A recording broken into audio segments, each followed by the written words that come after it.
11 की तैयारी हो रही है और साथ में संडे भी है, तो अभी फुल कस्टमर की भीड़ लगने वाली है। तो इसलिए देखो फरारी चौड़ा का बेकिंग का काम चालू। ये साइड गुलाब जामुन का ऑर्डर है, 5-5.5 किलो देने का है। ये तो इसमें ही बिक जाएगा, तो कल भी बनाना पड़ेगा।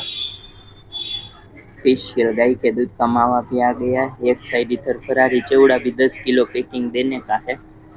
एक साथ में बल्क ऑर्डर मावा खाली हो गया, कल फिर से आ रहा है। यहाँ पर चवाणों का पैकिंग चालू है, दोनों बघार वाला चवाणों भी आ गया।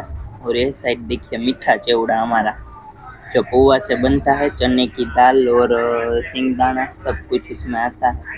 और एक साइड देखिए बूंदी का लाडवा रेडी है, बूंदी बन के रेडी है। आज दोपहर के बाद पूरा दिन अभी लोड में ही रहता है। श्रावण महीना आ रहा है, इसलिए हमारे 2 बंदे भी आ गए हैं स्पेशल हेल्प करने के लिए।